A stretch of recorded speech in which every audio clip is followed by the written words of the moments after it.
Thank you for the invitation and for the opportunity. As I understand, this is a bigger conversation and I'm just jumping in the middle of it. So this is not the best place you should find yourself. But I'll try just to make several points. And I'll start with the fact that this book, Is It Tomorrow Yet? It was finished in May. And paradoxically, I always believe that in the crisis like this, you either should write in the beginning, when you have certain intuition being articulated, or when everything is over. Writing a book in the middle is even more confusing. One of the things that really interested me, and I do believe is relevant for our conversation, is how radical is the change? What we expect to change? And I'm saying this because particularly in Europe, just before the pandemic, 6 months before the pandemic, there was a big study, pan-European, being done by Bertelsmann Stiftung, that shows that the majority of the Europeans believe that the life was better before. We're not going to agree when the before was. Probably it has something to do with the aging of the European societies. But this fear of the future was becoming part of our way of life. And from this point of view, COVID-19, in my view, is kind of a triggering two totally different reactions. On one is nostalgia for the pre-COVID-19 world. Listen, many people who didn't like the way we have been living before 1989 are now passionately hoping that we're going to go back. And on the other, this kind of changes that we saw very much radicalized the imagination of certain groups of societies. For example, that you are environmentalists, and you have been always hoping that all the planes are going to be landed one day, but you never really believed that this is going to happen, and overnight it happened. Or if you're a radical nationalist in Europe, and you have been hoping that all the borders between the EU member states are going to be resurrected, you have been hoping for this, but even you didn't believe that this is going to happen. And in the first week of the pandemic. So this kind of tensions between nostalgia, the hope that when vaccine is going to be discovered, we are going to be back where we were. And on the other side, that there is a possibility for a totally different world. And different people and different social groups basically imagined it differently. I do believe this is going to stay with us. And interestingly enough, the longer the crisis period goes, I do believe that the tensions between these two is going to become even much more intensive. The second point I want to make very much comes from history and what historians of sciences are doing. And they're telling us that the interesting story about epidemics historically is that they have been extremely important for transforming the way we're living. By the way, as transforming as the wars and revolutions have been, but while we know how to remember wars and revolutions, we don't know how to remember pandemics.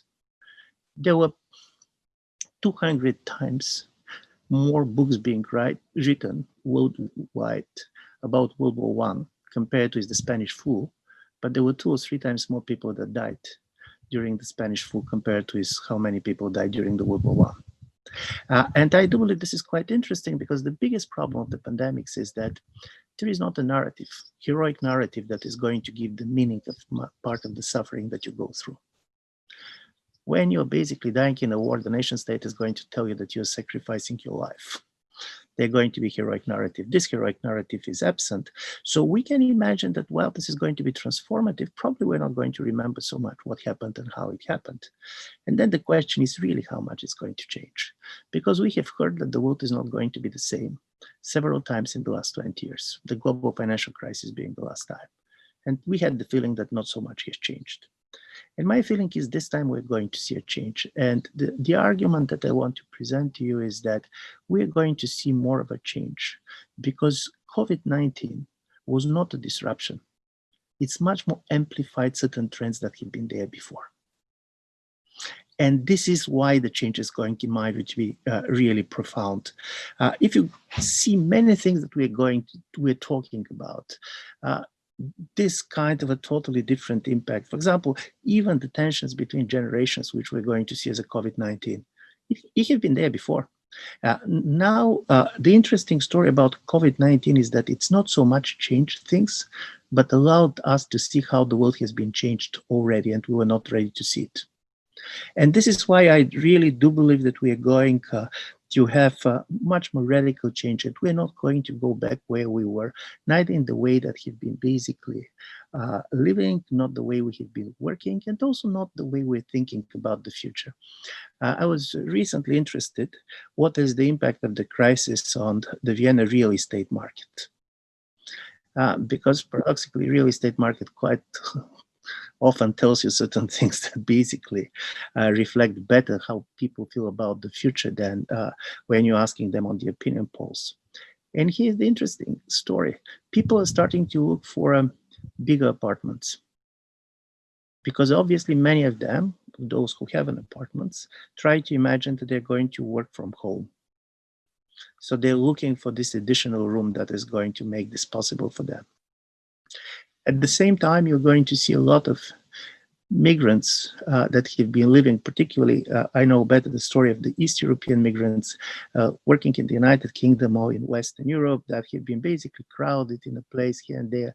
Their jobs are out, and they started to come back to their countries. We have around 200,000 Bulgarians who came back because of the COVID-19. So we're going to see a quite interesting movement of people getting out of the urban centers. The price, for example, of all this housing around the big cities, villages, and so on, have been going up. So in a strange way, the change of way of life is already starting, and people basically are trying to imagine their life in a different way. I'm saying this because I go for my next point, and this is one of the major paradoxes of COVID-19 in the way I see it.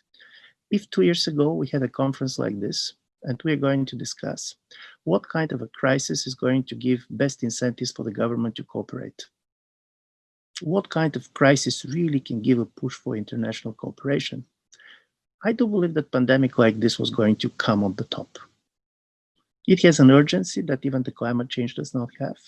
It is not a war. It is less kind of a politically divisive as the great migrations. And suddenly you have this crisis, and the level of international cooperation was dismal. Basically, the moment it started, paradoxically, governments have been copying each other in what they were doing, but they were not talking to each other.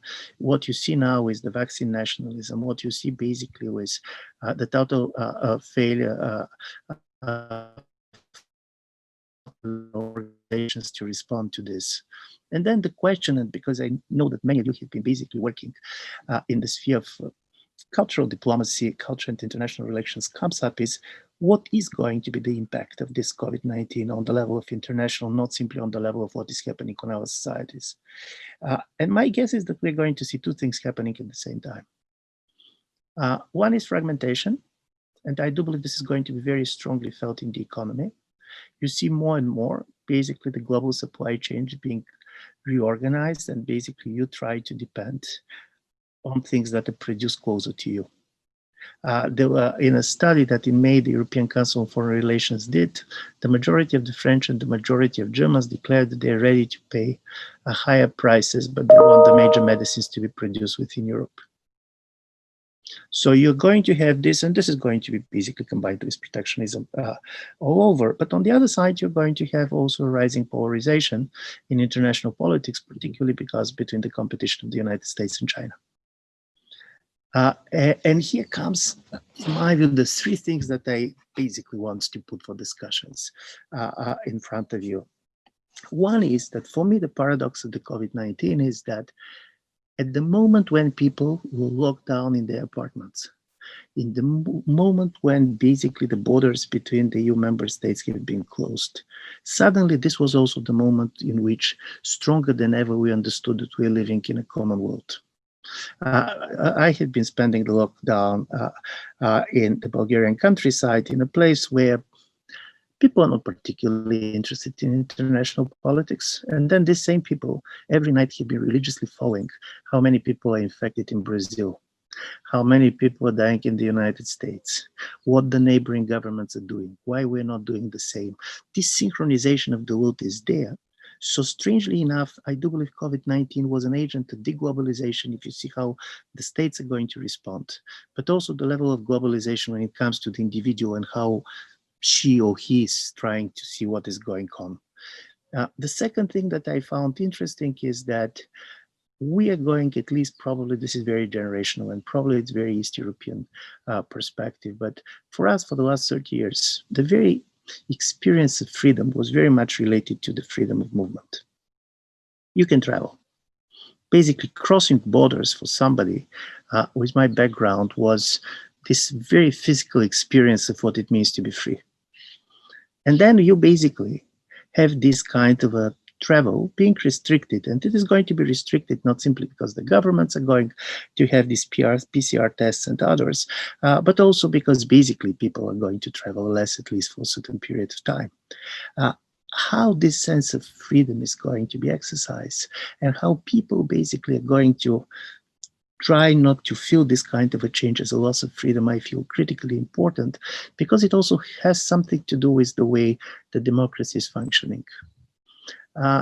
We have this kind of a talk about the crisis of democracy much prior to COVID-19. But one of the things that I have noticed is that people in a democratic countries are sure that they're living in a democracy much more than when they're protesting on the street, than when they're basically going and voting. And as a result of it, strangely, this kind of a COVID-19, which also is restrictions and others, was meant to empty the streets and the squares. And basically the idea of the public protest is going to be regulated differently for very good public health reasons, is also going to be a much more critical way of how we are understanding being free, but also having power to change things. And I'm saying this because in my view, this is going to be also critical for the way people are going to turn to culture and basically to trust governments, but not only governments. In this major study that ICRRA did, we figured out that contrary to the expectations of many, including me, that COVID-19 is going to increase the trust in expertise.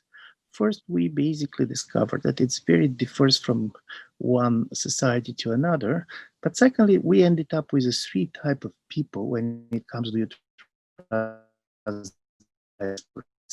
where you're getting your information, what you're doing. And you have people who trust science. You have people who don't trust science because in their view, the fact that the medical doctors disagree is already a good reason not to trust anybody. But the third and most interesting group is that in a highly politically polarized society, like Poland, for example, people who normally would trust science, they said, we trust science, but we don't trust the doctors on television because we do believe that the government is sending there simply to justify the decisions already taken. And I'm saying this, and I'm going basically to end up with this, that while in the beginning of the COVID-19, you have this unifying moment, and Christina talks about it. I do believe with the passing of time and the longer the crisis go, we are going to see many of the existing divisions being not simply intensified, but even overly politicized. And how to go beyond this on the level of the states, but also on the level, the relations between the states. Suddenly, certain kind of a cultural products or cultural policies, like, by the way, companies are going to get the national passports.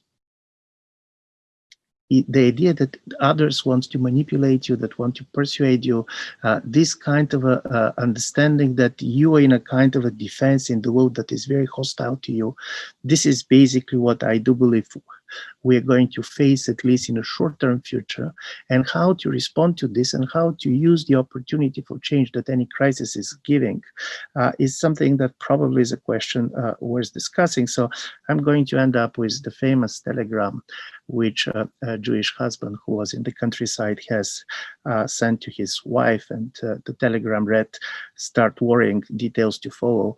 I do believe the telegram quite well captures, in my view, the way we are now and the state of the mind in which we are now. Thank you so much.